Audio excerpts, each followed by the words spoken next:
Hello दोस्तों, आप लोग कैसे हैं?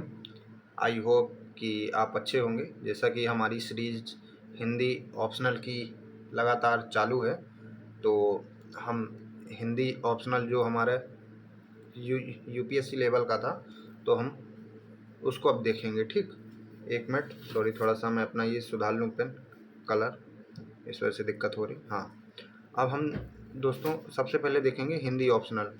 तो हम हिंदी ऑप्शनल में क्या देख रहे थे, दो वीडियो मतलब दो जो टॉपिक थे हमारे कंप्लीट हो गए हैं पहली वीडियो में, तो आप प्लेलिस्ट में जाके देख सकते हैं। आज हम इसकी दूसरी वीडियो अपलोड कर रहे हैं, जिसमें हम आज के जो दो टॉपिक हैं उनको कंप्लीट करेंगे। तो वो दो टॉपिक कौन से हैं, चलिए देखते हैं। जिसमें से दोस्तों पहला टॉपिक तो हमारा ये रहेगा, सिद्ध एवं नाथ साहित्य, खुसरो, संत साहित्य, रहीम आदि कवियों और दक्कनी हिंदी में खड़ी बोली का प्रारंभिक स्वरूप। तो ये हमारा रहेगा पहला टॉपिक। और जो ये चौथे टॉपिक का हमारा ये वाला पोर्शन रहेगा, 19वीं शताब्दी में खड़ी बोली का विकास। ठीक, हम जो ये नागरी लिपि है इसको अभी छोड़ दिए हैं। क्यों छोड़ दिए हैं? क्योंकि ये जो पांचवा पॉइंट है, तो ये इसके साथ और एक मिनट रुकिएगा। हाँ, और एक ये रहा हमारा कौन सा पॉइंट, ये, हाँ, ये 10वां पॉइंट और ये 5वां पॉइंट और वो जो चौथे का हाफ था, तो उन तीनों को मिला के हम उसकी एक वीडियो बना देंगे। अभी इस वीडियो में हम सिर्फ और सिर्फ सिद्धनाथ साहित्य का ये पूरा, अरे कि 19वीं शताब्दी में खड़ी बोली का पूरा, और इसके बाद फिर हम ये वाला एक टॉपिक ज्वाइन करेंगे पूरा, खड़ी मतलब हिंदी में प्रमुख बोलियां और उसका परस्पर संबंध।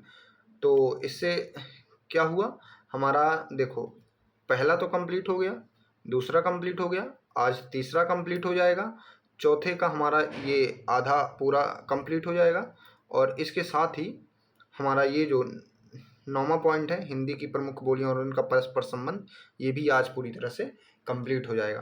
तो चलिए शुरू करते हैं। तो हम आते हैं अपना, ये रहा। तो हम सबसे पहले तो दोस्तों जो इनके PYQ देखेंगे कि PYQ यूपीएससी ऑप्शनल में कैसे आते हैं, सिद्धनाथ साहित्य वाले टॉपिक से, और साथ में ये खड़ी बोली का विकास। ठीक, और साथ में जो ये वाला था ना, ये 9वां, मैं इसको यहाँ लिखना भूल गया था, तो ये भी मतलब इसमें सब ज्वाइंट है। ठीक, तो जैसे पहला प्रश्न हम देखते हैं, अमीर खुसरो की काव्य भाषा का महत्व या विशेषताएं या स्वरूप का विवेचना कीजिए। मतलब मैं बहुत से क्वेश्चन को एक ही लाइन में लिख दिया हूँ, चाहे अमीर खुसरो पूछ सकता है या फिर रहीम पूछ सकता है, यहाँ कुछ भी, जैसे अमीर खुसरो की काव्य भाषा का महत्व, या फिर अमीर खुसरो की विशेषताएं, या अमीर खुसरो का स्वरूप की विवेचना कीजिए, या फिर यहाँ रहीम की काव्य भाषा का महत्व पूछ सकता है, या रहीम की विशेषताएं पूछ सकता है, या रहीम के स्वरूप की विवेचना। मतलब क्वेश्चन कुछ भी बन सकता है। ठीक, जैसे ये रहीम की है कविता, इसके आज के युग में क्या प्रासंगिकता है, सिद्धनाथ साहित्य में प्रमुख खड़ी बोली का क्या स्वरूप है, मतलब खड़ी बोली के में क्या योगदान देता है ये सिद्धनाथ साहित्य। तो क्वेश्चन एक है, इनका आंसर का फॉर्मेट भी एक ही जैसा रहेगा, बस आपको उनको फॉलो कर लेना है, बस उतना ही कर लेंगे, आप सबका काम हो जाएगा। अब जैसे दक्कनी हिंदी में प्रमुख विशेषताएं जो निरूपित कीजिए, या फिर दक्कनी हिंदी का स्वरूप बताइए, या दक्कनी हिंदी का परिचय बताइए, ये सब प्रश्न है। एक भले लिखा है पर इसके अंदर 3 प्रश्न हो गए, पहला तो ये हो गया, दूसरा ये हो गया, तीसरा ये हो गया। अब जैसे 19वीं शताब्दी में खड़ी बोली के विकास पर प्रकाश डालिए, या फिर 19वीं शताब्दी में खड़ी बोली के विकास के प्रमुख क्या कारण थे, ये आ जाएगा। तो क्वेश्चन ऐसे बनते हैं। ठीक, समझ तो आ गया होगा आपको। जैसे यहाँ भी खड़ी बोली की व्याकरणिक विशेषताएं बताइए, दक्कनी हिंदी में साहित्यिक विकास में ऐतिहासिक व सामाजिक क्या कारण थे। तो ये सारा चीज कभी मतलब ऐसे प्रश्न, तो हम प्रश्नों को छोड़ते हैं, प्रश्न तो आप देख सकते हैं, सीधे हम आगे बढ़ते हैं। ठीक, हाँ, अब जैसे हमारा ये स्टार्ट हुआ, सिद्ध एवं नाथ साहित्य, खुसरो, संत और साहित्य और रहीम की, ये इनमें खड़ी बोली का क्या प्रारंभिक स्वरूप था। ठीक, तो हम पहले स्टार्ट करते हैं सिद्ध साहित्य में खड़ी बोली का आरंभिक स्वरूप। ठीक, तो दोस्तों सिद्ध साहित्य वाममार्गी बौद्धवाद से संबंधित था। ठीक, जो पूर्वी मध्य प्रदेश में पोषित सिद्ध संप्रदाय द्वारा अपनी मान्यताओं के प्रचार हेतु लिखित साहित्य को कहते हैं। तो ये जैसे आपको एक आंसर फॉर्मेट में है ये पूरा, तो आपको आंसर फॉर्मेट लिखने की जरूरत नहीं होगी कि आपको आंसर अलग से लिखिए, पूरा आंसर ही है, समझिए। ठीक, तो सिद्ध साहित्य में वाममार्गी जो बौद्धवाद से संबंध थे, इनकी संख्या थे 84, जैसे कि इनमें कवि हैं सरहप्पा, लुइपा, ये जो हैं ये इनके कवि हैं। ये पूर्वी मध्य प्रदेश, इस चीज में गौर करना, पूर्वी मध्य प्रदेश में पोषित सिद्ध संप्रदाय द्वारा अपनी मान्यताओं के प्रचार हेतु लिखित साहित्य को कहते हैं। ठीक, सिद्धों का समय 9वीं से 11वीं शताब्दी तक माना जाता है और इनकी रचनाएं मुख्यतः अर्धमागधी अपभ्रंश में रचित हैं। तो जिन जिन चीज़ों को मैं हाईलाइट कर रहा हूँ उन चीज़ों को थोड़ा अच्छे से देख लेना। ठीक, आप लोग पूर्वी मध्य प्रदेश, इनका समय है 9वीं से 11वीं शताब्दी और इनकी रचनाएं मुख्यतः लिखी गई हैं अर्धमागधी अपभ्रंश में। परंतु संस्कृत से हिंदी तक की यात्रा में अपभ्रंश एक महत्वपूर्ण पड़ाव रहा, जिस कारण खड़ी बोली के आरंभिक संकेत सिद्ध साहित्य में देखने को मिल जाते हैं हमको। ठीक, जैसे हम कुछ उदाहरण के रूप में देखते हैं, जैसे लिखा है पंडिह सहल सत्य बखाड़ा देही बुद्ध बसंत ड़ा जाना। ये ऐसे ही लिखा है, इसको मत समझिएगा कि ये रॉन्ग है, ये ऐसे ही लिखा है। ठीक, और जैसे एक दूसरा उदाहरण क्या है, घर ही बैसी दीवा जाली कोड़ी बसही घंटा चाली। ठीक, समझ गए। उपरोक्त उदाहरणों में ना के स्थान पे ड़ा का प्रयोग, ये यहाँ देखो लिखा है ना, जैसे ये कहाँ गया, ये ड़ा हो गया, तो यहाँ क्या आएगा, ना आएगा। तो ना के स्थान पे ड़ा का प्रयोग, तथा जैसे दीवा हो गया, ये जैसे दीवा, बैसी, जाली, चाली, ये आदि शब्दों में इकारांत या अकारांत आता है। ठीक, मतलब बड़ा की मात्रा आएगी या फिर ये बड़ी की मात्रा आएगी। कोड़ी तथा देही, इसमें क्या है, ये ऊपर जो बिंदी है, तो इनमें अनुवांशिक प्रयोगों में खड़ी बोली के आरंभिक स्वरूप का एहसास कराती है, क्योंकि जो हमारी खड़ी बोली में भी ये इकारांत और अकारांत शब्द मिलते हैं, णा भी मिलता है, ना भी मतलब मिलता है, और ये अनुवांशिक भी, तो इस वजह से इसमें हमको सिद्ध साहित्य में ये चीज देखने को मिलती है। पुनः सिद्ध साहित्य भक्ति काल के संत साहित्य हेतु भी प्रेरणा स्रोत माना जाता है, जो कि खड़ी बोली के विकास में उच्चतम स्थान रखता है। ठीक, तो ये आपका हो गया सिद्ध साहित्य। अब आते हैं नाथ साहित्य में खड़ी बोली। नाथ साहित्य का संबंध पश्चिमी मध्य प्रदेश से में पोषित नाथ संप्रदाय द्वारा अपनी मान्यताओं के प्रचार हेतु लिखित साहित्य है। ठीक, नाथों का समय 10वीं से 13वीं शताब्दी तक माना जाता है। इनकी रचनाएं मुख्यतः अर्ध मगधी अपभ्रंश में मिला है, लेकिन ये घुमक्कड़ जो इनकी प्रवृत्ति थी नाथों की, इसमें खड़ी बोली में अन्य हिंदी बोलियों का भी व्यापक असर दिखाई पड़ता है। कहीं कहीं तो इनकी भाषा आश्चर्यजनक रूप से वर्तमान कालीन खड़ी बोली के निकट दिखाई पड़ती है, जिसमें गोरखनाथ लिखते हैं, ये उदाहरण से हमको पता चल जाएगा। तो और जो ये नाथ साहित्य है, नाथ संप्रदाय, इसमें कितनी संख्या है नाथों की, 9 है, जिसमें गोरखनाथ, भीमनाथ जैसे नाथ हैं। ठीक, अब हम इसमें जो गोरखनाथ जी द्वारा लिखते हैं, 9 लख पातरी आगे नाचे पीछे सहज अखाड़ा ऐसो मन ले जोगी खेले तब अंतरी बसे भंडारा। ठीक, नाथ साहित्य में कुछ उदाहरण ऐसे भी हैं जिनमें खड़ी बोली की कुछ प्रवृत्तियां तो दिखती हैं, किंतु बेहद सीमित मात्रा में। जैसे है जानी के अजानी होए बात तू ले पछाड़ी चेले हो दुआ लाभ होइगा गुरु होइयो आड़ी। ठीक, इसमें हम जैसे देखते हैं 9, ये है 9, ठीक। और इसमें नाचे, अखाड़ा, भंडारा, ये सब क्या है, खड़ी बोली में है। खड़ी बोली में हम संख्या के लिए 9 बोलते हैं, मन हो गया, ये सब चीज़ें खड़ी बोली में। जैसे इसमें क्या है, हम जैसे देख सकते हैं बात, ठीक, गुरु, तू, लें, हो, ये सब चीज़ें क्या है, खड़ी बोली में है, पर सीमित मात्रा में है। ठीक। उपरोक्त उदाहरणों में ना के स्थान पर णा का प्रयोग तथा एकारांत आकारांत की प्रवृत्तियां संख्यावाची विश्लेषण भी खड़ी बोली के समान है। यद्यपि लय, खेले, बसे जैसे शब्द प्रयोग भी खड़ी बोली में कुछ अलग ब्रज भाषा के निकट हैं। इस प्रकार यह स्पष्ट है कि नाथ साहित्य में खड़ी बोली के प्रारंभिक रूप पूरी स्पष्टता के साथ विद्यमान है। तो ये पूरा एक आंसर फॉर्मेट के रूप में लिखा है, जिसमें आपको सिर्फ और सिर्फ इसको याद कर लेना है। याद कर लेंगे तो आपका काम हो जाएगा। आपको कोई महाभारत नहीं वहाँ लिख के आना, बस आपको एक लिमिटेड चीज़ लिख के आना, तो आप इतना लिख दोगे, काम हो जाएगा आपका। ठीक। कोई भी आंसर आए, बस आपको एक आंसर लिखने का फॉर्मेट पता होना चाहिए कि हम आंसर को कैसे लिखेंगे, तो आप आराम से लिख सकते हैं। ठीक। मतलब जैसे आ गया व्याकरणिक संरचना है, तो व्याकरणिक में ये है, तो ये जो लिखा है एन के स्थान पे ड़ा का प्रयोग, एकारांत, अकारांत, संख्यावाची, ये सारी चीजें लिख दोगे ना, तो इतने में आपका काम हो जाएगा। ठीक।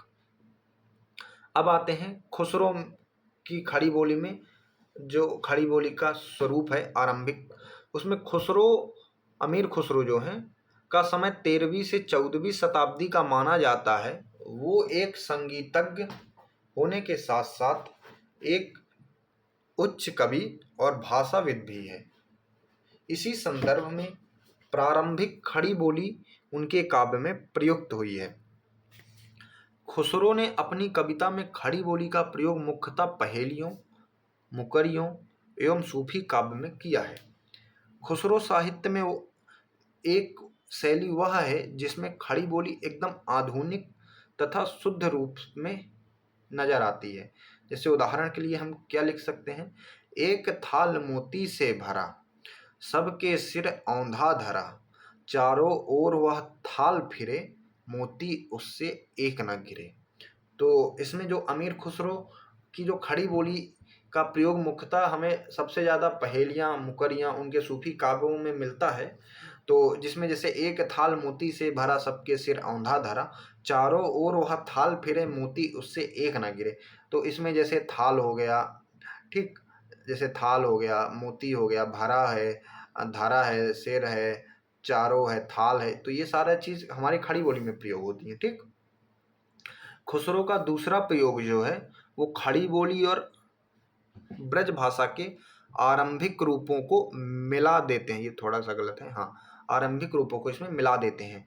जैसे इसमें उदाहरण क्या हो जाएगा, खुसरो दरिया प्रेम का, उल्टी वाकी धार, जो उतरा सो डूब गया, जो डूबा सो पार।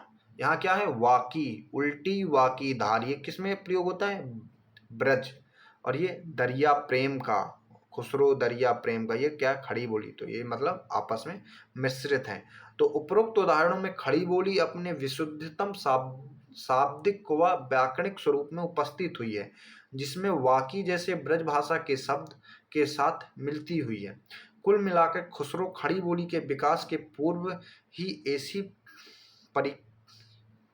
परिष्कृत खड़ी बोली का प्रयोग कर रहे थे जिसमें आचार्य शुक्ल, ये याद रखना, ये इनका थोड़ा लाइन कोटेशन कर देना। आचार्य शुक्ल विस्मित होकर पूछने लगते हैं, क्या उस समय तक भाषा घिसकर इतनी चिकनी हो गई थी जितनी खुसरो की पहेलियों में मिलती है। समझ में आया। ठीक। अब आगे बढ़ते हैं। फिर आता है संत साहित्य में खड़ी बोली। संत साहित्य में संत कवियों की भाषा प्रायः सधुकड़ी या पंचमेल खिचड़ी, इसमें साधु लोग यहाँ वहाँ घूमते थे और वहाँ कविताएं अपनी मुंह से बोलते थे या फिर लिखते थे, वो हर एक भाषा का इसमें मिश्रण हो जाता था, इसलिए इसे पंचमेल की खिचड़ी कहा जाता था। इनमें संत साहित्य में जैसे कौन हो गया, कबीर दास हो गया, मलूक दास हो गए, सुंदर दास हो गए। ठीक। इसे भक्ति काल की प्रथम धारा जिसका समय 14वीं से 17वीं शताब्दी तक स्वीकार किया जाता है। संत कवियों ने अपनी मिश्रित भाषा में खड़ी बोली का अत्यंत महत्वपूर्ण स्थान दिया है। कहीं कहीं तो इनकी रचनाएं मूलतः खड़ी बोली में ही प्रतीत होती हैं। मलूकदास का दोहा 17वीं शताब्दी में संत साहित्य की इसी प्रवृत्ति को स्पष्ट करता है। ठीक, जैसे उदाहरण के लिए हम देखेंगे इसमें, अजगर करे न चाकरी, पंछी करे न काम, दास मलूका कह गए, सबके दाता राम। क्या है? अजगर करे न चाकरी, पंछी करे न काम, दास मलूका कह गए, सबके दाता राम। इस दोहे में क्या है? इस दोहे में व्याकरणिक आधार पर निसंदेह खड़ी बोली है। अजगर करे न, ये पूरा जैसे काम, दाता, गए, कहा, अजगर, सबके जैसे शब्द भी स्पष्ट रूप से खड़ी बोली के हैं। संबंध के रूप में के का प्रयोग भी खड़ी बोली में प्रयोग होता है। जैसे यहाँ क्या है? अजगर करे न चाकरी, पंछी करे न काम। करे मतलब ये के रूप में प्रयोग होता है। तो इसी प्रकार रीतिकालीन काव्य में दरिया साहब, एक ये है कवि, पलटू साहब तथा यारी साहब, ये तीनों का नाम याद रखना। जैसे संत कवियों जिस भाषा में लिख रहे थे वह खड़ी बोली के ही निकट थी, रीतिकालीन में भी। जैसे इसमें उदाहरण के रूप में देख सकते हैं, जात हमारी ब्रह्मा है, मात पिता है राम, गिरह हमारा सुन में, अनहद में विश्राम। इसमें जैसे जात शब्द हो गई, ठीक, पिता, राम, विश्राम, हाँ, हमारा, हमारी, ये सब क्या है? खड़ी बोली में है। इस प्रवृत्ति में खड़ी बोली के प्रमुख प्रवृत्ति अकारांत को देखा जा सकता है।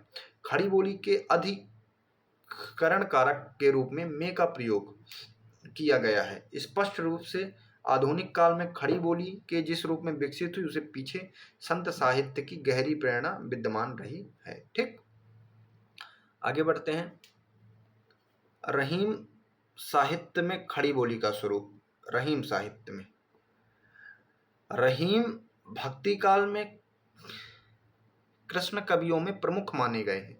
उन्होंने अपनी रचनाओं में मूल रूप से अवधी तथा व्रज भाषा का प्रयोग तथा एक अन्य रचना मदनाष्टक में खड़ी बोली का स्पष्ट प्रयोग दिखाई देता है। साधारणतः जो रहीम की भाषा है वो खड़ी बोली प्रायः शब्दों तथा पदों की प्रयुक्ति के स्तर पे है। ठीक, व्याकरणिक ढांचे पे नहीं है। बस उनके जो शब्द मिलते हैं वही खड़ी बोली के मिलते हैं, व्याकरणिक ढांचा उस रूप में नहीं है।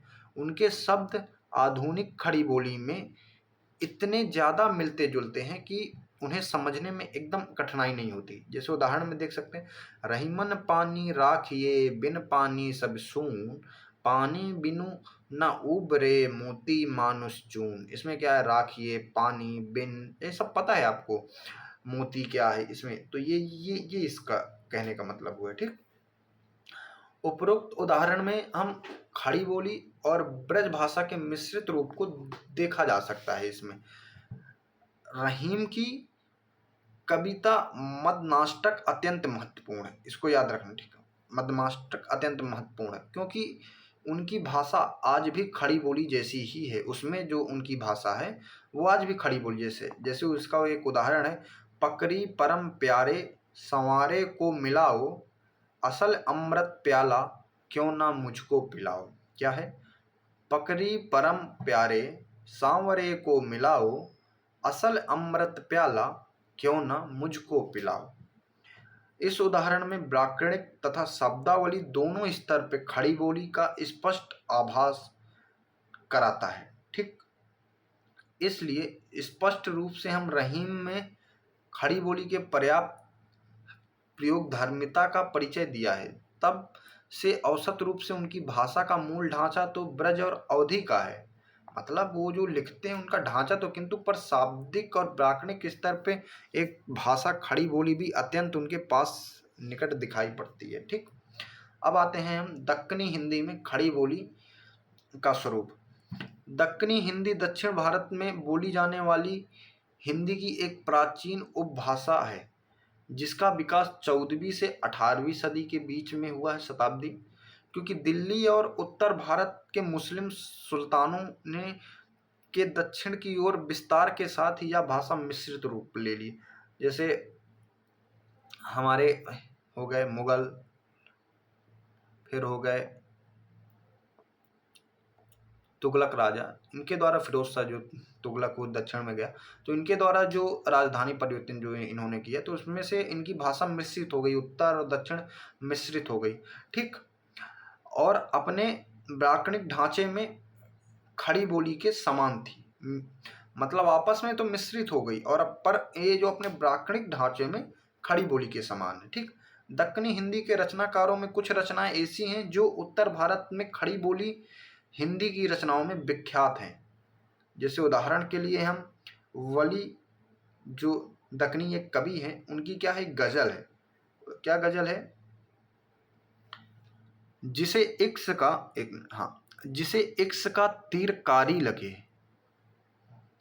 जिसे इक्स का तीर कारी लगे, उसे जिंदगी क्यों ना भारी लगे। क्या है? जिसे इक्स का तीर कारी लगे, उसे जिंदगी क्यों ना भारी लगे। तो इसमें जो शब्द हैं उनमें गौर करना, जैसे तीर हो गया, ठीक, भारी, ये सब शब्दों को ध्यान देना। इसके अतिरिक्त ख्वाजा बंदे नवाज तथा मुल्ला वजही जो ये दो कवि थे की रचनाओं की एक एक पंक्ति ली गई है, उसमें भी खड़ी बोली मिलती जुलती है। जैसे ये जो ख्वाजिद अली का आ है, जैसे मतलब ख्वाजा बंदे नवाज का, मैं आशिक उस पीयू का, मैं वो आशिक उस पीयू का जिसने मुझे जीव दिया है, जिसने मुझे जीव दिया, ये पूरी खड़ी बोली की व्याकरणिक संरचना है, जिसने मुझे जीव दिया है। तो एक पूरी व्याकरणिक, ठीक, तो वैसी मतलब खड़ी बोली का व्याकरणिक है।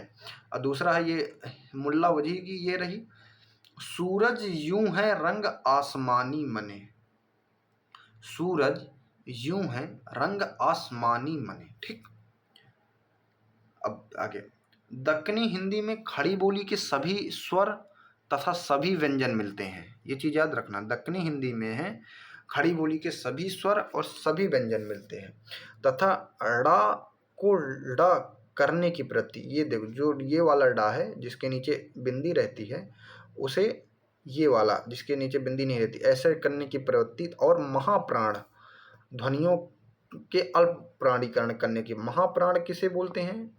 हम महाप्राण जैसे ध्वनि जैसे बोलते हैं घा, खा, ऐसे जो शब्द आते हैं उनको हम बोलते हैं। ठीक, और अल्प प्राणीकरण जिसमें जैसे हो गया का, गा, चा, जिसको बोलने में मतलब ऐसे समझिए अल्प, जिसमें थोड़ा सा बोलने में आ जाए, जैसे का, गा, चा।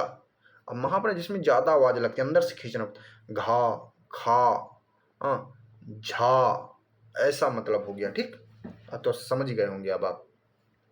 स्पष्ट कि दक्कनी हिंदी अपने को खड़ी बोली की भाषा का एहसास कराती है। तो हमारा ये टॉपिक कंप्लीट हो गया। अब देखो, जैसे इस टॉपिक में मैंने आपको ये सारा चीज़ कंप्लीट कराया है। अब यहाँ हम देखते हैं पहले क्वेश्चन। देखो, जैसे इसमें है, अब क्वेश्चन देखते हैं कि अमीर खुसरो की काव्य भाषा का महत्व।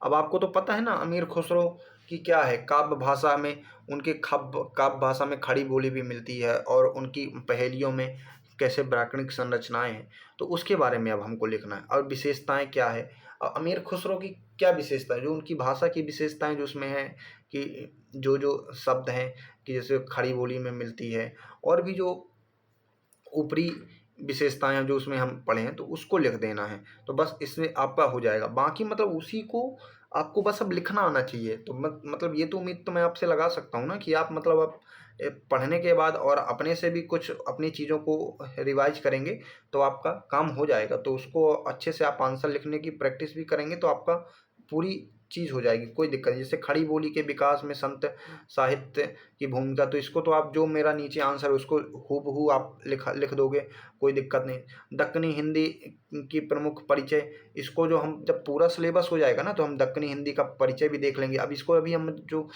कुछ टॉपिक इसके भी हैं, 19वीं शताब्दी में खड़ी बोली का विकास और हमारी जो पॉइंट नौमा था उसके भी कुछ क्वेश्चन है। तो हम जब पूरा कंप्लीट कर लेंगे तो हमको A to Z पूरे क्वेश्चन आ जाएंगे। ठीक, अभी मत समझने कि इतने टॉपिक से क्वेश्चन नहीं बन रहा, अभी और हम आगे देखते हैं तो अभी समझ में आ जाएगा।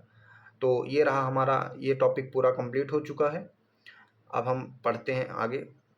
हाँ, ये रहा, अब हमारा ये टॉपिक रहा 19वीं शताब्दी में खड़ी बोली का विकास, और फिर उसके अलावा फिर उसके बाद पढ़ेंगे हिंदी की प्रमुख बोलियों और उसका परस्पर संबंध, जिसमें दक्कनी उक्कनी सारा चीज़ हम पढ़ लेंगे। अब जब खड़ी बोली हम पढ़ रहे उसका विकास, तो पहले तो खड़ी बोली का देखेंगे कि नाम जो आया कैसे आया, इसका नाम क्या है। तो इसका असली नाम तो कौरबी या देलवी है, ठीक, जो मूलतः कुरु प्रदेश जैसे दिल्ली, आगरा, मेरठ, पानीपत, आगरा, मतलब ये वाले क्षेत्र से इसका संबंध है।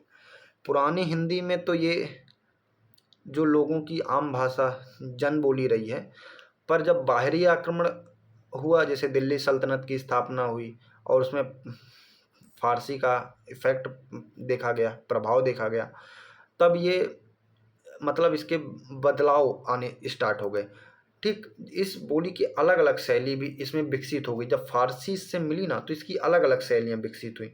कौन कौन सी शैली, जैसे हिंदी, उर्दू, दक्खनी, हिंदुस्तानी, तो ये इसकी शैलियाँ विकसित हो गई। 19वीं शताब्दी में पहली बार खड़ी बोली सामने आई। 19वीं शताब्दी में पहली बार ये खड़ी बोली मतलब सामने आई।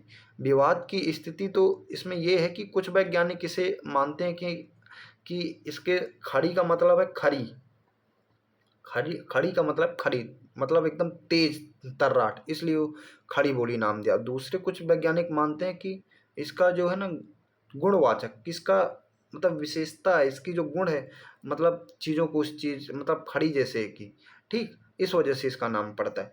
जैसे हम कुछ वैज्ञानिक मतलब भाषाविदों का उदाहरण लेते हैं, जैसे कि डॉक्टर धीरेन्द्र वर्मा कहते हैं कि खड़ी शब्द कठोरता का घोचक है। इसका प्रयोग इसलिए करना पड़ा कि ब्रज भाषा की कोमल प्रकृति में खड़ी बोली का अंतर स्पष्ट दिखाया जा सके, ठीक। वहीं टी ग्राहम बेली जी कहते हैं कि खड़ी शब्द अंग्रेजी में स्टैंडिंग शब्द का अनुवाद है, स्टैंडिंग शब्द का अनुवाद है। अंग्रेजी में इसका अर्थ है माना किया, जो एकदम से मतलब इस शब्द का आपको हिंदी ये ऐसा समझिए, जो माना एकदम से अच्छी, मतलब एकदम अपने लेवल को एकदम सही रूप से दिखाई पड़ती है, परि, ठीक, तो ऐसा है। अब फिर लल्लू जी लाल की एक रचना है प्रेम सागर, लल्लू जी लाल की, जिसमें पहली बार खड़ी बोली शब्द का प्रयोग हुआ है, जिसका अर्थ है प्योर हिंदी, जिसको शुद्ध हिंदी कहते हैं। ये खड़ी, पहली बार खड़ी बोली शब्द का प्रयोग किस में हुआ है, लल्लू जी लाल की रचना प्रेम सागर में, ठीक। अब खड़ी बोली की भाषिक विशेषताएं क्या क्या हैं। खड़ी बोली पश्चिमी हिंदी उपभाषा वर्ग की बोली है, जिसकी प्रयुक्ति क्षेत्र मुख्यतः मेरठ, आगरा, दिल्ली के आसपास का है। इसकी ध्वनिगत विशेषताएं क्या है, अपनी प्रवृत्ति में अकारांत बोली है, जैसे चला गया, मतलब ये जो लास्ट में आ आता है, ठीक, अकारांत बोली है। ना के स्थान में ड़ा का प्रयोग देखने को मिलता है, जैसे आप हरियाणा में देखते हैं, राजस्थान में देखते हैं, तो वहाँ पानी को क्या बोलेंगे, पानी, तो ऐसे सयाना को क्या बोलेंगे, सयाड़ा। ए तथा औ का प्रयोग ए तथा ओ के रूप में होता है। औरत, औरत, जैसे औरत को क्या बोलेंगे, औरत, औरत, ठीक। अल्प महा सॉरी अल्प प्राणी जो करण की प्रवृत्ति इसमें दिखती है, जैसे धोखा, ये क्या है, महाप्राण प्राणीकरण की ध्वनि आ रही है, इसको क्या बोलेंगे, धोखा, धोखा, दो का इसमें आ जाएगा अल्प प्राणी।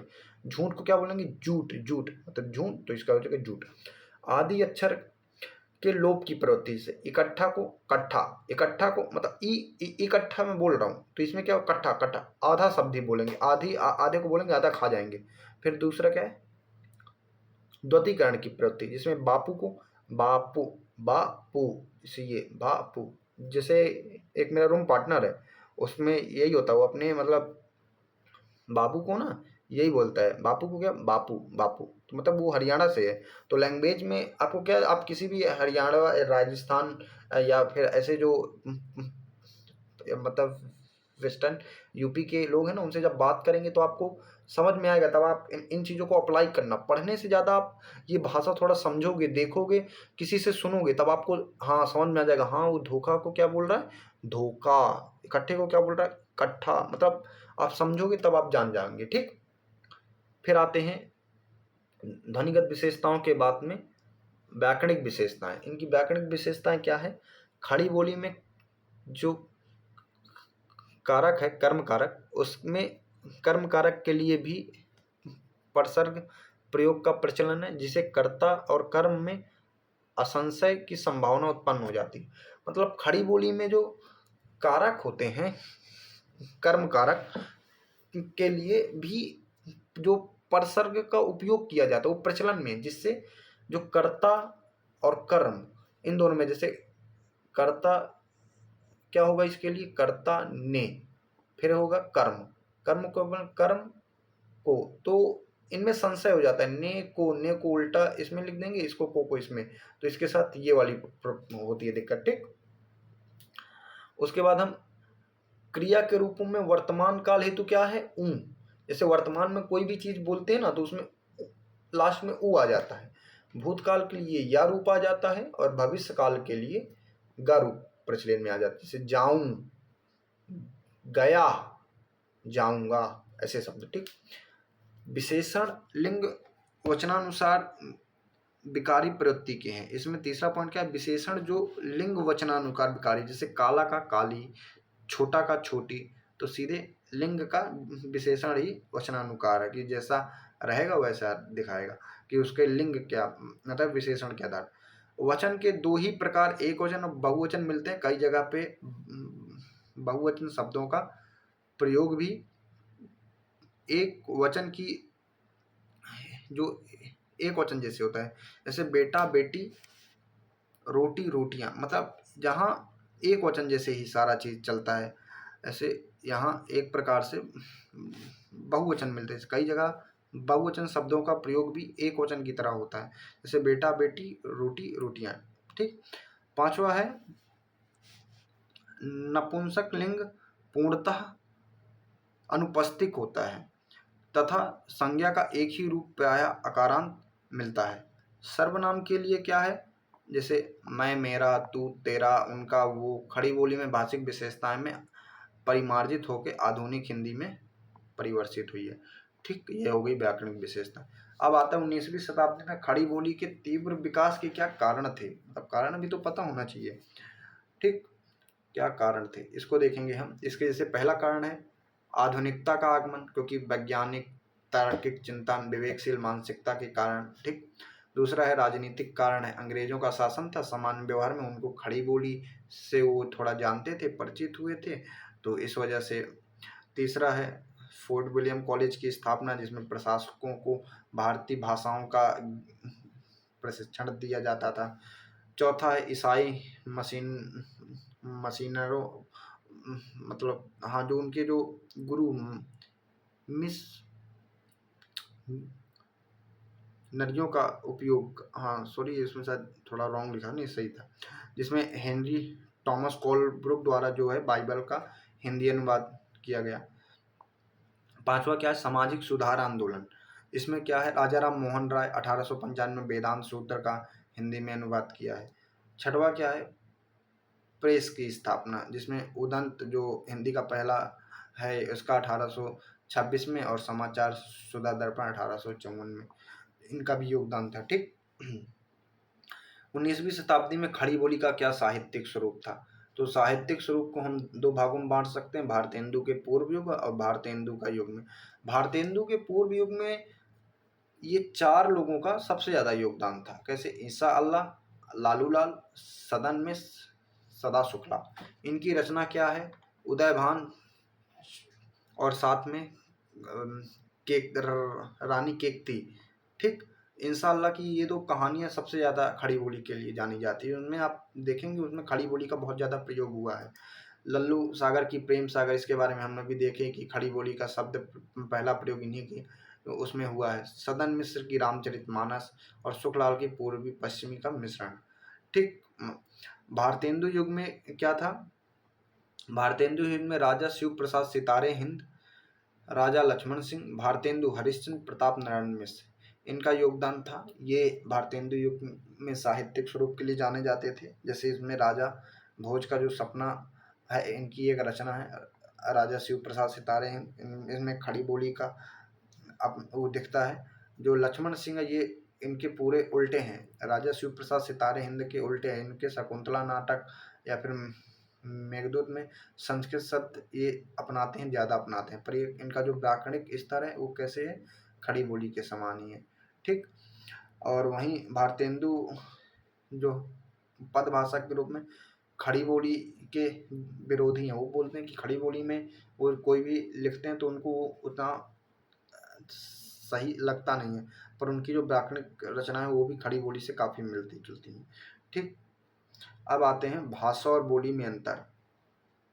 भाषा व बोली में अंतर करें तो हम पाते हैं कि यह वस्तुतः भाषा वैज्ञानिक न होके समाज भाषा वैज्ञानिक है। जब कोई बोली विभिन्न सामाजिक राजनीतिक कारणों से अपनी अन्य बोलियों से उच्च स्थान प्राप्त कर लेती है तो वह भाषा का दर्जा प्राप्त कर लेती है। जब मान लीजिए कोई बोली है, उसे उच्च स्थान प्राप्त करना है तो सामाजिक राजनीतिक जितने भी कारण हैं उनमें उसका प्रयोग ज़्यादा होने लगे। आधुनिक काल में विभिन्न राजनीतिक कारणों व नवजागरण के प्रभाव में खड़ी बोली का भाषा के रूप में विकास हुआ है। ठीक। अब हम भाषा बोली में अंतर थोड़ा सा देख लेते हैं। जैसे भाषा क्या है, भाषा मानक है और परिष्कृत रूप में है, और वहीं बोली आंचलिक और स्थानीय स्वरूप में है। दूसरा, भाषा निश्चित व्याकरण इसमें होता है, इसमें आवश्यक नहीं कि निश्चित व्याकरण। विस्तृत भौगोलिक इसका क्षेत्र बहुत बड़ा होता है, इसमें सीमित क्षेत्र। इसकी निश्चित लिपि होती है, इसमें यह होना भी आवश्यक नहीं है। शासकीय मान्यता प्राप्त होती है, जैसे इसमें चीन की हो गई मंडारिन, इजराइल की हो गई हिब्रू, ये एग्जाम्पल में, पर इसमें यह भी आवश्यक नहीं कि आपको वो मिला रहे। वैज्ञानिक और तकनीकों का इसमें विकास होना चाहिए, इसमें उतना विकास इसका नहीं हो पाता। मतलब इस भाषा का, ना कि मतलब इस क्षेत्र का, भाषा का मतलब भाषा का भी वैज्ञानिक और तकनीकी विकास होता है, जो हमारे सिलेबस में आगे है तो हम आगे देखेंगे। तो भाषा का वैज्ञानिक और तकनीकी विकास होना चाहिए, कि मतलब ऐसे समझिए कि भाषा है, उसे मतलब समय के साथ जैसे हिंदी का हम ट्रांसलेट करते हैं ना, तो ऐसा समझिए तकनीकी विकास, हम कंप्यूटर में हिंदी को लाते हैं तो वो चीज़ें हैं, उसमें उतना विकास इसका नहीं हो पाता। सातवां क्या है, वस्तुनिष्ठ अधिक है, इसमें ध्वनि आदि की आत्मनिष्ठता अधिक है। ये जैसे इसमें लिखा है आपको वैसे ही फॉलो करना पड़ेगा, अपने से कुछ भी नहीं कर सकते। इसमें आपके अंदर कुछ ध्वनि आप अपने हिसाब से भी बना सकते हैं। ठीक। आठवां पॉइंट क्या है, इस प्रयोग का यह क्षेत्र व्यापक और विविध है। इसमें साहित्य में भी होगा, सरकारी कामकाज में होगा, आर्थिक में भी होगा, सामाजिक में होगा, पर इसका प्रयोग सीमित है और स्थानीय स्वरूपों में बस इसका योगदान है। इस प्रकार इन दोनों का अंतर मुख्यतः विकास के स्तरों पर दिखाई देता है। अब हम देखते हैं इसमें हिंदी भाषा का क्षेत्र। ये तो मैं आपके लिए लिखा हूँ कि आप आंसर फॉर्मेट में कैसे इस चीज़ों को लिखेंगे, पर मैं ये हिंदी भाषा का क्षेत्र आपको, ये जो आपका है इसको ही पूरा लेके समझा दे रहा हूँ। हिंदी भाषा का क्षेत्र का मतलब है कि हिंदी कहाँ कहाँ बोली जाती है। मतलब एक मिनट, ये रहा आपका, एक इसको और जूम कर दे रहे, हाँ, ये हिंदी भाषा का क्षेत्र मतलब हिंदी कहाँ कहाँ बोली जाती है। जैसे पहले तो हिंदी राज भारत में, एक मिनट थोड़ा रंग भी इसका चेंज कर लेते हैं, जैसे आप कलर पीला करे ले रहे हैं। ठीक। जैसे हो गया इसका हिंदी राज्य हो गया, जहाँ हिंदी ही बोली जाती है और कोई भी भाषा नहीं बोली जाती है। जो इसके कितने भारत में हैं, 10 राज्य हैं, एमपी, यूपी, हरियाणा, राजस्थान, बिहार, झारखंड। यहाँ पूरी मतलब हिंदी ही बोली जाती है, इसकी और कोई भाषा नहीं है। ऐसा नहीं आप समझ रहे हरियाणा में हरियाणवी बोली जाती है, पर आप हिंदी बोलिए, हिंदी समझ में आप आते हैं। जैसे आप एमपी में रहोगे, झारखंड जाओगे, आप समझ जाओगे भाषा। हरियाणा के रहोगे, आप जाओगे झारखंड तो भाषा समझ में आ जाएगी, थोड़ा बहुत ऊपर नीचे होगा पर आप समझ जाओगे। हिंदी के दूसरे राज्य कौन है जहाँ हिंदी थोड़ी बहुत समझ में आती है, मतलब आप जाओगे तो आपको दिक्कत नहीं होगी, जैसे गुजरात, महाराष्ट्र, असम, उड़ीसा, पश्चिम बंगाल। ठीक। और हिंदी संपर्क भाषा किसे बोलते हैं, जहाँ हिंदी आपको समझ में नहीं आती, मतलब बस आप संपर्क के द्वारा किसी से बातचीत कर सकते, थोड़ा बहुत ऊपर नीचे, बहुत कम, लिमिटेड। जैसे साउथ में चले जाओगे, जितने भी राज्य हैं, कर्नाटका, आंध्र प्रदेश, केरल, तमिलनाडु, उन सब में मतलब इसका प्रयोग देखते हैं। ये पहला क्षेत्र हो गया, ये दूसरा क्षेत्र हो गया, ये तीसरा क्षेत्र हो गया, चौथा हो गया विदेशों में। जैसे फिजी में सबसे ज़्यादा अपने भोजपुरी भाषा के लिए जानी जाती है। फिजी, नेपाल हो गया, मॉरिशस हो गया, टोबैगा, यहाँ के देशों में हिंदी क्षेत्र बोली जाती है। ठीक। और विश्वविद्यालय में इसका क्षेत्र क्या है, जैसे 121 अभी वर्तमान में, अभी आप और भी देख सकते हैं डेटा के हिसाब से, 121 कॉलेजों में, जैसे यूएसए, यूके, जापान, जर्मनी, इन सब में क्या होता है, विश्वविद्यालयों में पढ़ाई जाती है। जैसे यहाँ भी है ना, अब हम जैसे ड्यू को देखते हैं, ड्यू में एक ब्रांच है, एक डिपार्टमेंट है, वहाँ फ्रेंच पढ़ाई जाती है, कहाँ कहीं स्पेन पढ़ाई, तो ऐसा ही विश्वविद्यालयों में पढ़ाई जाती है। तो ठीक, तो ये आपको ऊपर जो, एक मिनट, हाँ ये जो ऊपर आपको लिखा ये पूरा वही है, इसमें और कोई ऐसा है नहीं। आप इसको आराम से देखेंगे तो आपको समझ में आ जाएगा। ठीक। हम अब आगे बढ़ते हैं। हिंदी की उपभाषाएं व उसकी बोलियां। पहले तो हिंदी की उपभाषाएं, अब देखो, अब आपको यहाँ समझ में आएगा हिंदी की क्या क्या उपभाषाएं हैं। जैसे राजस्थानी प्राकृतक, हम एक राजस्थानी तो जानते हैं, राजस्थानी प्राकृतक। ठीक, तो राजस्थानी से क्या बनेगा, राजस्थानी हिंदी बनेगी। एक है पश्चिमी हिंदी, एक है पूर्वी हिंदी, एक है बिहारी हिंदी, एक है पहाड़ी हिंदी। ये सब किससे बनती है, सब प्राकृतक से जो होती है। ठीक, हिंदी भाषा। अब आता है यहाँ पास मेन काम, इसके लिए बदलते हैं हम पेन। अब जैसे रहा ये हमारा हिंदी भाषा, अब आई राजस्थानी हिंदी। अब इसके अंदर भी बहुत सी भाषाएं हैं। कौन कौन सी, मारवाड़ी, मालवी, मेवाड़ी, जयपुरी, जिसको ढूढ़ाड़ी भी बोला जाता है। वैसे ही बिहारी हिंदी, फिर एक पहाड़ी हिंदी, पश्चिमी हिंदी और पूर्वी हिंदी। जैसे बिहारी हिंदी में क्या क्या है, भोजपुरी बोली जाती है, मगही बोली जाती है, मैथिली बोली जाती है। पहाड़ी हिंदी में कुमायूनी बोली जाती है, गढ़वाली भाषा, ये सिर्फ 2 ही भाषा इसमें बोली जाती हैं। ठीक। पश्चिमी हिंदी में सबसे ज़्यादा भाषाएं बोली जाती हैं, कि कौन कौन सी, ब्रज, खड़ी बोली, हरियाणवी, कन्नौजी, बुंदेली, दक्कनी। और पूर्वी हिंदी में अवधी, बघेली, छत्तीसगढ़ी। अब एक चीज याद रखिएगा दोस्तों, जो यूपीएससी में क्वेश्चन बनेगा वो कैसे बनेगा। जैसे आपसे पूछ ले हिंदी भाषा, मतलब हिंदी भाषा का राजस्थानी हिंदी के बारे में बताइए, तो राजस्थानी जब हिंदी के बारे में आप बताओगे तो उसमें आपको इसके भी कुछ पॉइंट डाल दोगे, कुछ इसके, कुछ इसके, कुछ इसके, तो आराम से पूरा आपका कंप्लीट हो जाएगा। अब जैसे सिर्फ एक का पूछा कि एक ये, हाँ, कि सिर्फ मारवाड़ी भाषा की विशेषताएं उसके बारे में लिखिए, तो सिर्फ आप इसके बारे में लिखेंगे। तो हम पहले जब देखेंगे तो अलग अलग अब सबके बारे में देखते हैं। ठीक, तो अब हम आगे बढ़ते हैं। जैसे राजस्थानी हिंदी होगी, इसके कुछ कॉमन हो गए राजस्थानी हिंदी में। जैसे पहला है ट वर्ग की बहुल्यता इस भाषा में। दूसरा है मराठी के विशेष रूप में ये जो रहता है ना लॉ, इसको क्या बोलते हैं, थोड़ा मेरे को बोलते नहीं आता, मतलब ये क्या ऐसा बोलते हैं, ये जो शब्द बना रहता है इसका प्रयोग ज़्यादा होता है। ठीक। पुल्लिंग एक वचन प्रायः उकारांत, जैसे हुक्को, तारो, या ये जिसमें देखते हैं राजस्थान जाओगे ना, मारो देश, ऐसे बोला जाता है ना, मारो देश, मारो राजस्थान, तो ये जो रहता है ना, तो इसमें उकारांत की प्रवृत्तियाँ ज़्यादा देखी जाती हैं। वैसे चौथे में पुल्लिंग स्त्रीलिंग शब्दों में बहुवचन के अंत में आया, आया, ये आया, ये शब्द है। जैसे तारा, राता, राता, मतलब ये वाले शब्द। पांचवा क्या है, परसर्ग को उपसर्ग के स्थान पे नए तथा से में सु का प्रयोग होता है। जैसे एक एग्जाम्पल, जैसे क्या, जैसे सागर को तुमने देखा, मतलब ऐसा कुछ भी मान लीजिए, तो इसमें क्या आ जाएगा, को के स्थान पे क्या जाएगा, नए। सागर ने तुमने देखा, सागर ने तुमने देखा, सागर ने, सागर ने तुमने देखा। जैसे से का क्या हो जाएगा, सु। हाँ, जैसे यहाँ से होता सागर से तुमने मिला, जैसे सागर से तुमने मिला यहाँ हो जाता, तो यहाँ क्या होता, सागर सु तुमने मिला, सागर सु तुमने, सु यहाँ शब्द क्या देख, सु। ठीक। अब जैसे अलग अलग भाषाएं आती हैं इसमें। पहली भाषा क्या है, मारवाड़ी।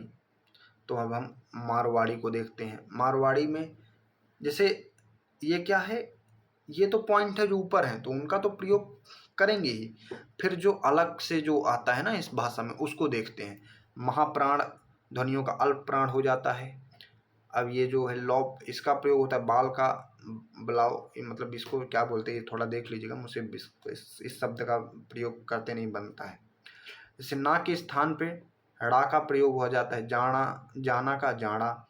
उकारांत की प्रवृत्ति आतो देखो चरणों, इसमें महारी थारो कुण जिण ऊण तू ऊ प्रमुख साहित्यिक दृष्टि में सर्वनाम सर्वाधिक संपन्न सर्वनाम है। जैसे महारी, थारो, थारो राजस्थान, जैसे ऐसे शब्द होते हैं ना, तो ये सब चीज़। और मालवी में ये उज्जैन के आसपास का कोटा चित्तौड़गढ़ क्षेत्र में ये उभर कर सामने आती है। तो जैसे इसमें देगरी करण, लकड़ी का क्या होगा, लाकड़ी, दी मतलब एक पहला जो शब्द होगा ना दीर्घ हो जाएगा, बड़ा मतलब बड़ी मात्रा से। ए ओ का स्थान पे ए ओ का स्थान, औरत को औरत। सर्वनामों में के कौन, कीने का किसने, पर जैसे कौन है तो के आ जाएगा, मतलब तुम कौन हो, तुम कौन हो, तो यहाँ क्या हो जाएगा, तुम के हो। कौन के स्थान पे क्या आ जाएगा, के। ठीक, वैसे ही किसने के स्थान पे क्या आ जाएगा, कीने। कारकों में कर्म के साथ खे, करण के साथ ती का प्रयोग होता है इसमें। ठीक, ये इसकी विशेषताएं हैं। जब आप मारवाड़ी पूछे तो सिर्फ इतने पॉइंट लिखना है। ऊपर फिर आपको मारवाड़ी का इंट्रो लिखना है कि मारवाड़ी कहाँ बोला जाता है, फिर एक इसका थोड़ा सा निष्कर्ष आप अपने से बना के लिख सकते हो। मेवाती, ये आपका सिर्फ रिवीजन पॉइंट ऑफ व्यू से, जब आपका मेंस है आपका, ठीक, आपको मेंस में जल्दी जल्दी याद करना है चीज़ों को, जल्दी से आपको मतलब आप सब चीज़ पढ़ें तो देखते तब आपके काम आएगा ज़्यादा। मेव जाति के निवास क्षेत्र अलवर भरतपुर, ये जो एरिया है मेव जाति का, वो यह हरियाणा के गुड़गांव क्षेत्र में ये मेवाती भाषा बोली जाती है। ठीक, के निकटता का भाषा वैज्ञानिक प्रायः स्वीकार करते हैं। इसके लिए कोई अलग से पॉइंट नहीं है, जो आपको शुरुआत में पॉइंट दिए गए उसी पॉइंट को इसमें लिख देंगे। बस आप ये जान रहे हो कि ये कहाँ बोली जाती है। जयपुरी, ये पूर्वी राजस्थान में बोली जाती है। ठीक, ड़ा के स्थान पे ना का प्रयोग इस मैंने तूने वाने। ठीक, ये जयपुरी हो गई, पूर्वी राजस्थान। और ये जो मारवाड़ी कहाँ बोली जाती है, वेस्टर्न राजस्थान में ये बोली जाती है। ठीक, और थोड़ा गुजरात का वेस्टर्न का पार्ट हो गया वहाँ।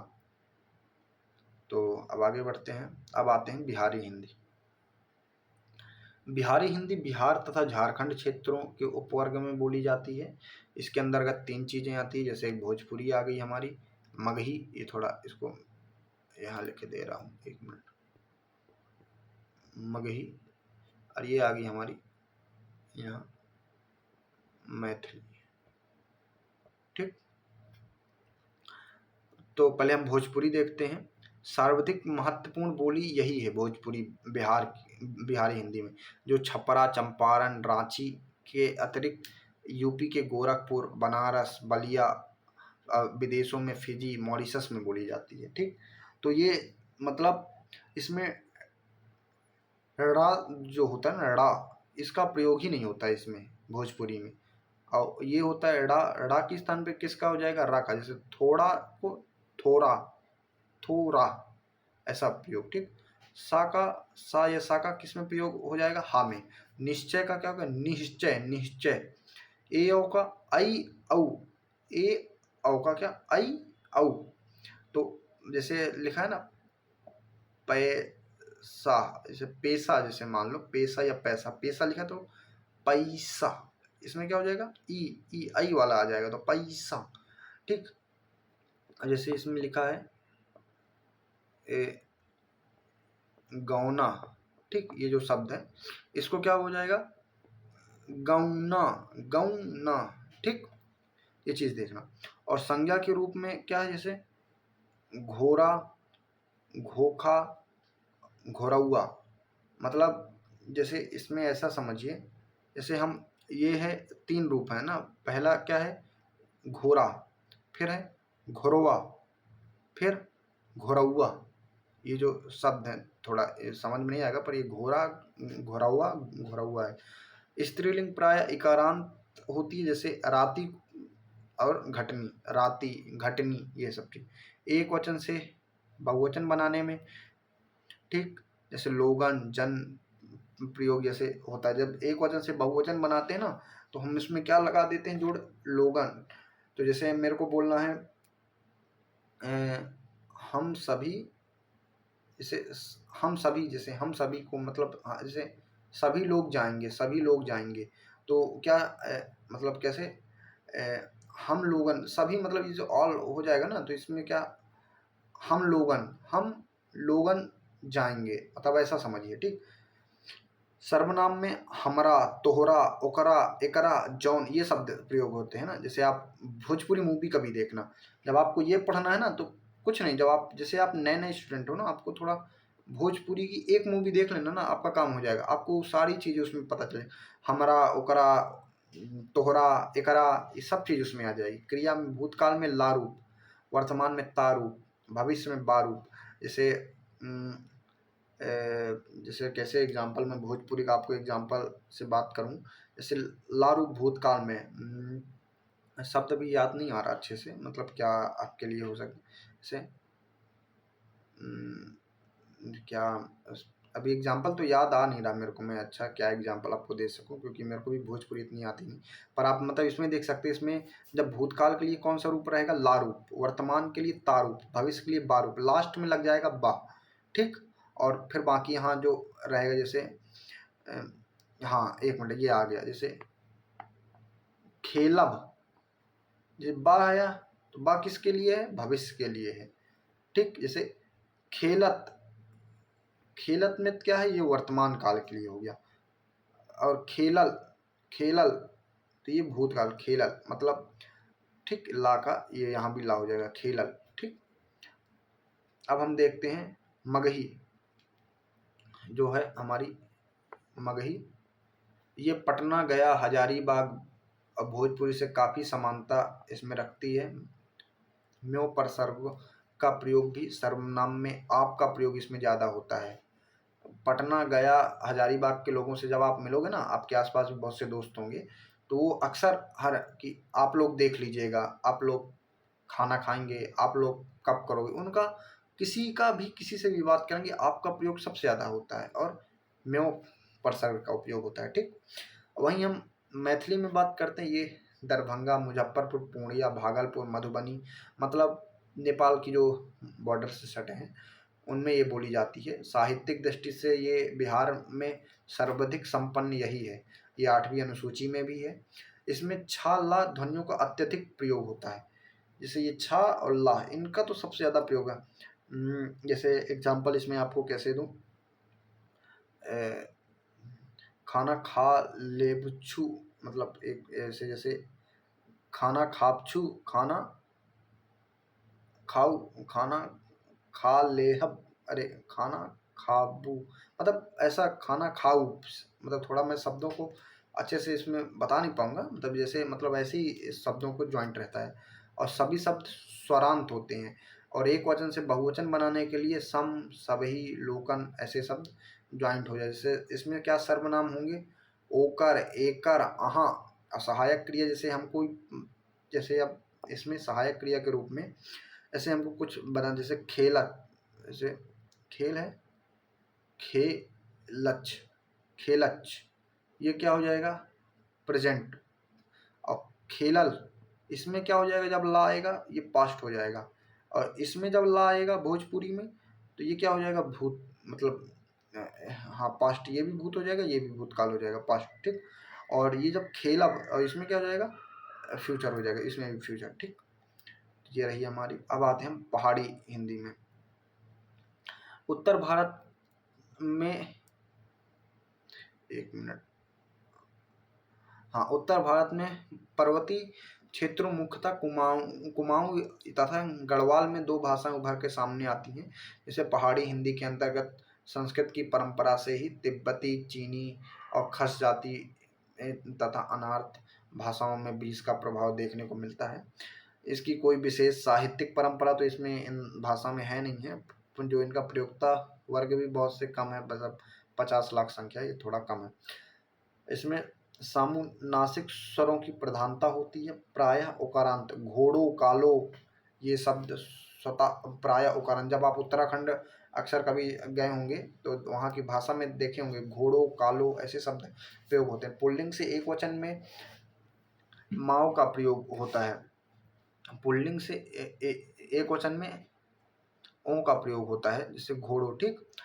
और आया बहुवचन में कुमाऊनी में क्या होता है, ना का प्रयोग, और गढ़वाली में ऊ का प्रयोग, ठीक। कुमाऊनी से क्या याद करते हैं, आधे में ना आया तो ना, और गढ़वाली में ऊ, तो जैसे घोड़न, घोड़न, घोड़ू, ये किस में आ जाएगा, गढ़वाली में, ठीक। दोनों बोलियों में भविष्य काल में ला रूप मिलता है, जैसे चल ला, चल ला ऐसे शब्द, ठीक। भूतकाल ब्रज भाषा की पद्धति पर ही चलते हैं। भूतकाल जैसे ब्रज भाषा में रहेगा तो ऐसे भूतकाल ही, चल्यो, खायो, ठीक। अब इसका शब्द देखते हैं, जैसे हम कुमाऊनी देखते हैं। कुमाऊनी का नैनीताल, अल्मोड़ा, पिथौरागढ़ आसपास का जो है ना, तो वहाँ ये कुमाऊनी मिलेगी। ये राजस्थानी बोलियों से काफ़ी इसका प्रभाव है। ड़ा को ड़ा वा, ये जो शब्द बोलते हैं ये, ठीक, इसमें शामिल हुई है। सहायक क्रिया इसका अच्छा रूप है। कर्ता में इसमें कारक चिन्ह क्या हो जाएगा, ले। कर्म में क्या हो जाएगा, कड़ी। करण में क्या हो जाएगा, थे। कौरवी के प्रभाव से ये क्या हो गई, अल्प प्राणीकरण हो गई। गढ़वाली में टिकरी, पौड़ी, पौड़ी गढ़वाल जो जिले हैं ना, उसमें बोली जाती है। टिहरी मतलब ये जो आपका हो गया देवप्रयाग वाला, ठीक, वहाँ। पंजाबी राजस्थानी का इसमें इफेक्ट दिखता है, प्रभाव दिखता है। स्वरों के अनुनासीकरण की प्रवृत्ति अत्यधिक, छाया, दैनता, पैंसा, इसमें बिंदी आ जाती है ऊपर, ठीक, मतलब अनुनासीकरण की प्रवृत्ति दिखती है। कर्ता में इसके परसर्गों का क्या प्रयोग होता है, ना के रूप में होगा या फिर ला के रूप में। कर्म में कू, कूड़ी, करण में से, ती, ऐसे, ठीक। अब आते हैं पूर्वी हिंदी। पूर्वी हिंदी जो यूपी, एमपी, छत्तीसगढ़ सीमाओं के निर्धारण में कानपुर से मिर्ज़ापुर, लखीमपुर, बस्तर 3 बोलियों में ये बोली जाती है, ठीक। जैसे एक मिनट, हाँ, इसमें क्या क्या भाषाएं जैसे हैं, इसमें है अवधी, बघेली, छत्तीसगढ़ी। तो जैसे हम पहले देखते हैं अवधी। लखनऊ, फैजाबाद और सीतापुर का जो इलाका है साहित्य से ये तो संपन्न है, ये तो आपको पता है। इसमें ड़ा के में ना, ठीक, और ड़ा के स्थान पे रा, वा के स्थान पे बा, और सा के स्थान पे सा। जैसे कौण का क्या हो जाएगा, कौन। साड़ी का क्या हो जाएगा, साड़ी। वंदन का हो जाएगा बंदन। वर्षा का क्या हो जाएगा, वर्षा। ए औ का इसमें क्या हो जाएगा, आई औ में हो जाएगा प्रयोग, ठीक। प्रायः उकारांत की प्रवृत्ति मिलती है। रामू, दीनू, ठीक। संज्ञा के 3 रूप, लड़िका, लड़िकवा, लड़कयूना, ठीक। और इसमें पुल्लिंग से स्त्रीलिंग बनाने के लिए ई, इन, आनी का प्रयोग कर सकते। नौकरानी, गहरानी, बकरी, घोड़ी। एक वचन से बहुवचन के लिए आग में ऐसे ए या फिर ना का प्रयोग कर सकते हैं। बाता का बात, बात का बातें, लड़िका का लड़िकन।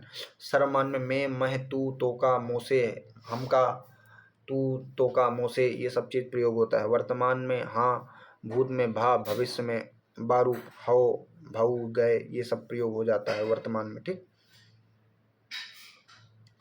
और एक मिनट, इसमें 3 बोली हैं, हाँ, अब आ गई ये, एक मिनट, इधर क्या, हाँ, ये पश्चिमी हिंदी की 6, हाँ, ये रही आपकी। अब आ गई बघेली, जो बघेलखंड जो रीवा का इलाका है वहाँ बोली जाती है। जबलपुर, मंडला, बालाघाट के अतिरिक्त। इसमें वा को बा, आवा नहीं, आबा, आबा, आबा, आबा, तो इसमें बा रूप आ जाता है। ए औ का ए या वा हो जाता है। घोड़ का घवाड़, खेत का खयात। ए औ का क्या हो जाता है, या हो जाएगा, या वा के रूप में इसका प्रख्यात होने लगा। सर्वनाम में मया, मोही, त्वा, तोही, बही, ऐसे शब्द प्रयोग होते हैं, ठीक। और कर्म संप्रदान में ये बिंदी का के साथ आ जाएगी। और ये करण में कार ऐसे आ जाएगा। छत्तीसगढ़ी राज्य में बोला जाता है। सरगुना, बिलासपुर, रायपुर, दुर्ग, नंदगांव में बोली। आमतौर पे ये अवधि के समान भी है। उच्चारण में महाप्राणी धौड़ का क्या हो जाएगा, धौड़ धौड़। इसमें उच्चारण में क्या हो जाएगा, महाप्राण शब्द इसमें ज्वाइंट हो जाएंगे। जैसे दौड़ का क्या हो जाएगा, धौड़, सा का छा, ला का रा, ऐसे शब्द हो जाएंगे। जैसे सीता का क्या हो जाएगा, सीता सीता सीता। ऐसे एक वचन से बहुवचन बनाने के लिए हम जो प्रयोग है ये ज्वाइन कर दिए जाएंगे। जैसे मन है तो हमम, हाँ ठीक। बहुवचन के लिए ना का प्रयोग हो जाएगा, लड़िकन। स्त्री से पुल्लिंग बनाने के ई आइन का प्रयोग, जैसे जेठानी, बुढ़िया, नतनी। क्रिया के साथ आने वाले को वा हा को जोड़कर था बनाने की प्रवृत्ति करते हैं करथन, ठीक। ये रहे। अब आते हैं हम पश्चिमी हिंदी। हिंदी भाषा का सबसे बड़ा उपवर्ग है। ये अम्बाला से लेके कानपुर तथा देहरादून से लेके महाराष्ट्र, आंध्र प्रदेश आदि राज्यों के मुस्लिम समाज में भी बोलने वाली की संख्या 6 करोड़ है। सबसे बड़ी हिंदी की है पश्चिमी हिंदी। इससे हर बार एक क्वेश्चन आता है, ये एकदम जरूरी है, इसे तो मतलब देख के ही जाना। 6 उपभाषा हैं, अमीर खुसरो से लेके वर्तमान काल तक है, ठीक। अब इसको स्टार्ट करते हैं। जैसे इसको तो हम कल भी पढ़े, तो इसको ऊपर ऊपर से देख लेंगे। जैसे ब्रज हो गई और खड़ी बोली हो गई। ये ब्रज को पढ़े, मथुरा आगरा के पास बोली जाती है। ए औ का सही उच्चारण होता है। ओकारांत आया आयो का हो गया। अड़ा का पड़े हो गया। महाप्राण ध्वनियों में अल्पप्राणीकरण हो जाता है। ये सब पढ़े हो, इसको इसलिए इसको तो मैं जल्दी जल्दी करवा दे रहा। इसमें कोई जैसे सर्वनाम में क्या जाएगा, मैं, तू, मोही, हम, मोही, ये सब आ जाते हैं। एक वचन से बहुवचन के लिए ए, अन, इन, ये सब चीज़ों का प्रयोग होता है ना। कर्ता ने इसमें आ जाए, कर्ता को, कर्म को, ये सब प्रयोग आता है, ठीक। वर्तमान की जब कोई बात करें उसमें हा रूप दिखता है। भूतकाल में ता रूप मिलता है और भविष्य में गा रूप मिलता है। प्राय उकारांत है, तो जैसे काला का क्या हो जाएगा, कालो, ठीक। अब आता है खड़ी बोली। प्राय ये अकारांत है। ए औ का प्रयोग औरत का औरत हो जाएगा। ये कहाँ बोली जाती है, दिल्ली, आगरा, मेरठ, ये वाला, ठीक, एरिया आपका हो जाएगा। कभी प्रारंभ में स्वर लुप्त हो जाता है। ज्यादा का क्या हो जाता है, यादा। महाप्राण ध्वनियों का अल्पप्राणीकरण हो जाए। धोखा का क्या हो जाएगा, धोखा। अड़ा का अड़ा हो जाएगा, ठीक। ऐसी ये चपरासी का चपड़ासी। रा ला का इसमें प्रयोग हो जाता है। इसमें वर्तमान रूप ऊ, भूत में या, भविष्य में गा रूप हो जाता है, ठीक। अब आते हैं बुंदेली। ये एमपी, टीकमगढ़, ग्वालियर, बालाघाट, यूपी में झांसी, आगरा, मैनपुरी और पश्चिमी हिंदी की सर्वाधिक व्यापक बोली है, ठीक। ये ए औ का प्रयोग मूल तथा संयुक्त स्वर दोनों रूप में मिलता है, ठीक। इसमें अल्पप्राणीकरण की ध्वनि है। जैसे आधा का आधा, अड़ा का रा रूप में, चा का सा रूप में, ऐसे शब्द इसमें ज़्यादा मिलते हैं, ठीक।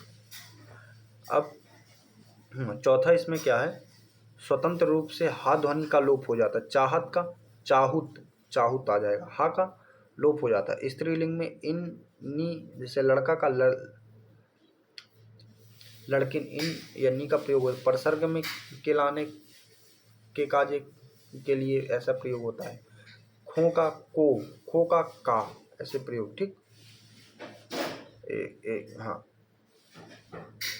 अब कन्नौजी। अब हम आते हैं कन्नौजी। ये कन्नौज, फर्रुखाबाद, इटावा, कानपुर, हरदोई, पीलीभीत यहाँ बोली जाती है। पुल्लिंग में प्रायः उकारांत रामू, कामू, घरू ये सब प्रयोग होते हैं। अड़ा अड़ा, अड़ा अड़ा में कोई भेद स्पष्ट इसमें रहता है। मध्यम में हा का लोप हो जाता है। जाही का जाई। हिंदी के अकारांत शब्द प्रायः उकारांत, जैसे छोटा का छोटो।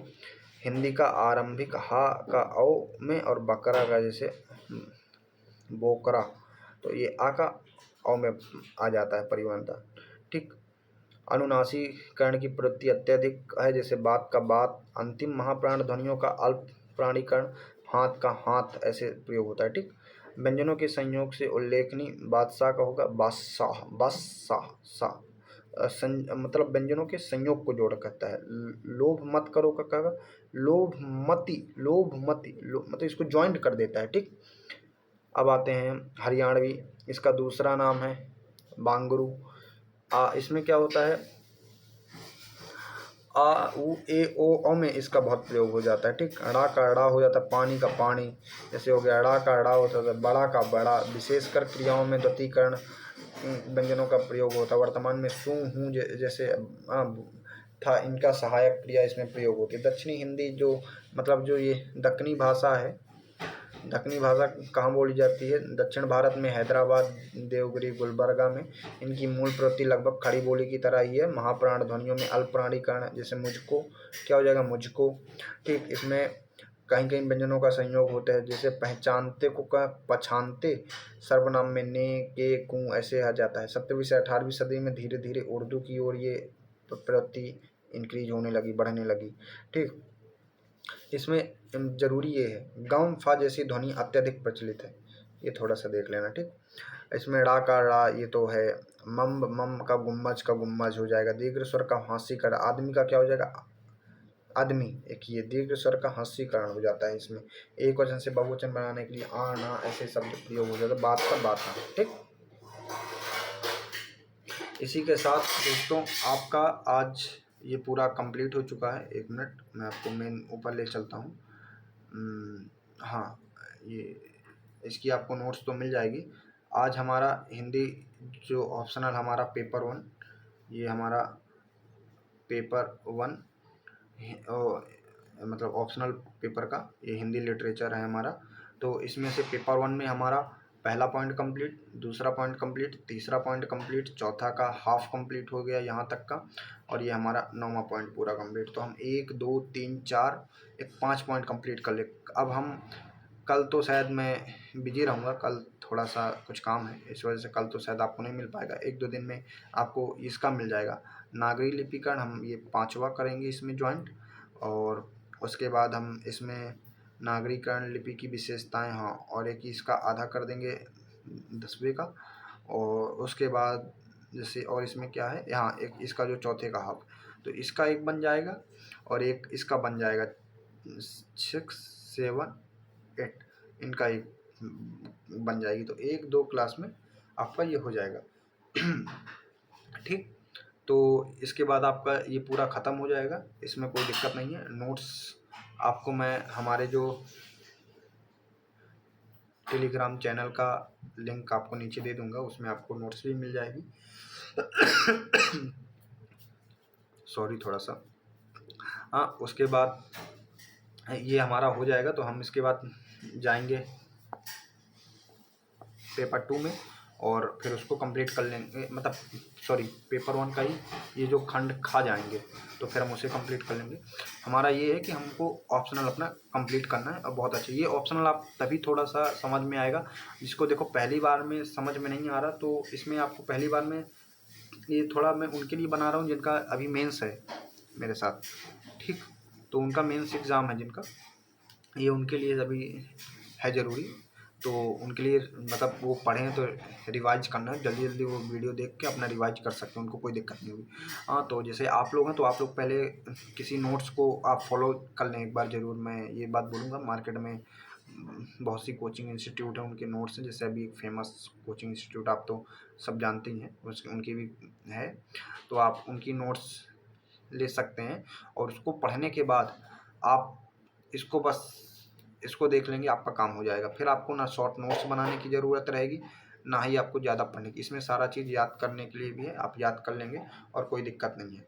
ठीक, तो इसी के साथ थैंक यू और आप सभी का धन्यवाद वीडियो देखने के लिए। बस आप चैनल को सब्सक्राइब कर दें और साथ में लाइक का बटन दबा दें, क्योंकि सब्सक्राइब कर लेंगे तो इससे जोश आता है, हमको भी और थोड़ा मन लगता है।